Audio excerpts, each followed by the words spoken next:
So even though you haven't seen me on here much recently, please do notice these new muscles that I started building 2 months ago.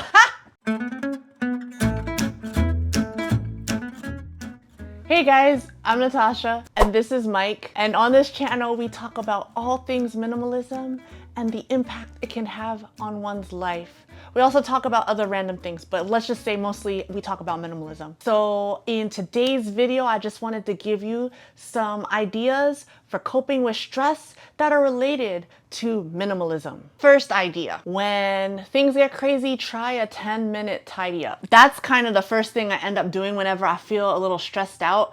I kind of look around my immediate surroundings and I just start tidying it up. It doesn't really take more than 10 minutes. It's just a lot of stuff. As you're in the thick of it, it's like it just starts getting thrown around. You like start losing clothes. I don't know, just everything just starts going everywhere. And then before you know it, you have more stress because you can't find the things that you need. So you need to just reset. At least I do. So today I reset my car. I just threw out a bunch of trash that had been piling up because I kind of live in my car right now. But that did help me feel better. Like, even though I still be driving my beater car around, it was nice and fresh and clean. I need to take it to get a car wash next. What else did I do? I also did my areas of our bedroom. So I can't speak for my hubby, but if you watching hubby, it's your turn to do your parts again. But it's a lot better because there's definitely a lot less stuff. If you didn't see it yet, you can check out my other video up here where hubby was decluttering a lot in this room as well. So we kept it, we done kept it pretty okay. But it was getting crazy. So yeah, I spent about 10 minutes just putting things back where they need to be. And I feel so much better, to the point that I had enough space in my brain to film this video for you. And sometimes I feel like it just happens instinctively, right? Because when you come home, you don't want more stress to be added, visually, right? You see a mess everywhere. Oh my gosh, your brain is just like, even if you don't say it out loud, but your brain is already like, oh my gosh, there's so much stuff everywhere. Like, it's just added. We don't need that. We got enough other things. We got bigger, more important things to deal with. So that's why minimalism is awesome. And that is the end of the video. Just kidding. It's not. It's not. Let's keep going. This is what happens when you ad lib.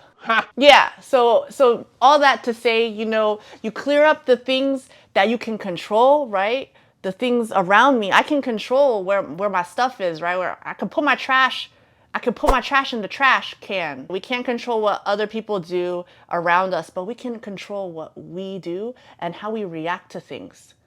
Some food for thought. My next tip would be to focus on one main thing at a time, okay? So sometimes I feel like I get spread too thin, and I realize that I need to just go and really write down my priorities. Before I go to bed, if I don't write down what I need to do the next day, or like what my priority is, or like my top 3, then I don't usually accomplish those things. So that's another reminder to myself that I need to get back to that, because I was really good about it. I had my notebook. I will bring my notebook everywhere, not just beside the bed, but I will just bring it everywhere to remind me.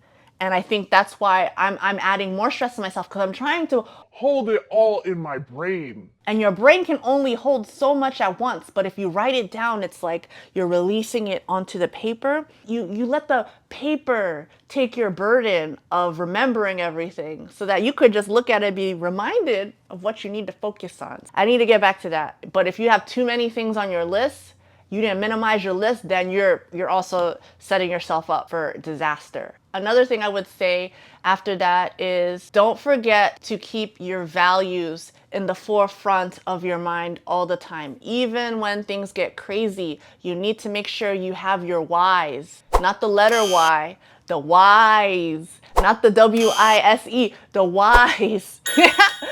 Your reasons for living, the reasons for why you're doing what you're doing, especially if you're doing hard things because there's an end goal in sight, there's your whys, then make sure those are always at the forefront of your mind. We make sure we spend enough time on those things each day, so even if everything else be crazy, we still grounded. We still have those things to energize us to keep going no matter what, guys. Okay.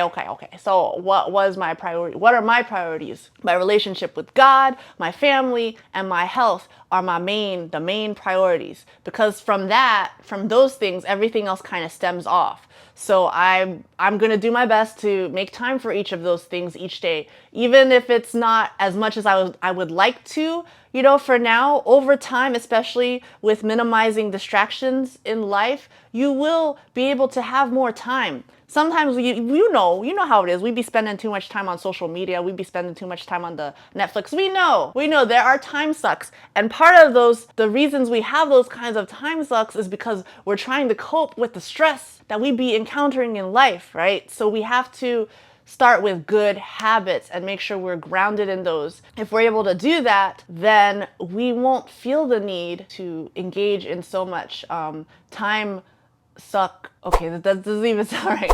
In so many time wasting behaviors. There we go. I was like, what am I even saying? There's different ways to think about it, but I would say that you want to be able to spend time on the things that matter most to you each day, right? Carve out some time for each of those things, right? You prioritize if you really want to be healthy. Why do you want to be healthy? It's not just to like look good. For me at least, it's so that I can live longer and God willing be there for my kids when they're old, right? And still, you know, be able to move and be self-sufficient and not have to like have help for everything. So that's my why for my health. But don't forget also to have some fun. So what's fun for you? Like what do you like to do for fun? Spend money? No. I mean, I'm just saying, like, if we are able to develop good habits in every aspect of our life, then, you know, fun doesn't have to be like spending a whole bunch of money on things, because then you have more things, you have to worry about them, you have to maintain them. It's a whole thing. It's a whole thing. It's like, I mean, that's just how I think about it because I'm a minimalist. I still gotta work on the buying of the things though, but we'll talk about that later. What do I like to do for fun? I like to play pickleball. Do you guys play pickleball? I feel like pickleball is awesome. It's so fun and it's really funny.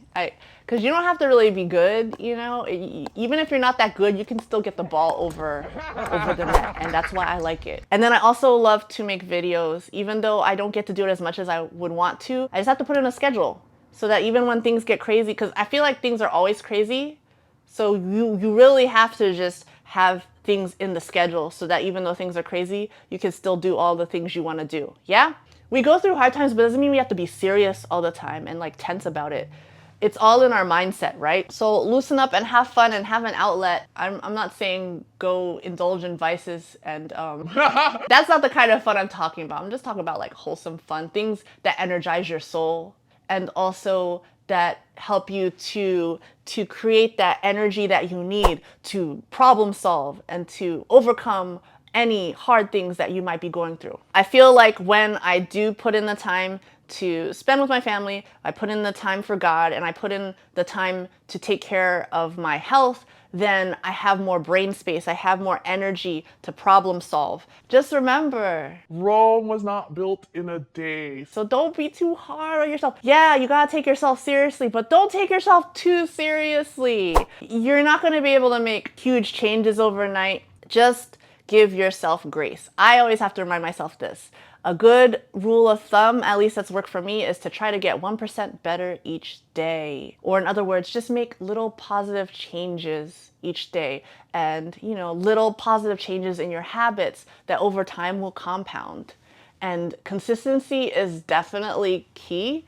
I don't have consistency yet with YouTube, But I have been more consistent with working out. So even though you haven't seen me on here much recently, please do notice these new muscles that I started building 2 months ago. I even got a trainer and everything. Yeah, I know. But that's what has helped to keep me accountable. That's what's been going on. That's why I'm not on YouTube as much. All that to say, I do feel better. Even just in my everyday, I have enough energy and I have a better mood to deal with any issues that may come up. I can't wait to tell you what has been happening. in life. But I'll give you a clue. There may be some moving involved. So it's good things. It's good things. And there's challenges that have been happening, but they're very good learning experiences. So once I'm done learning this lesson, I will be sure to share it with you.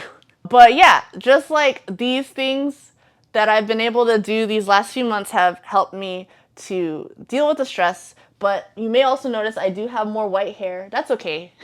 But yeah, I hope these tips were helpful. Stay the course and remember, Drink lots of water. and make sure you have enough fiber each day so that you don't get, Random tummy troubles. because nobody wants that. Okay? Love you all, and I'll see you sooner rather than later. Bye.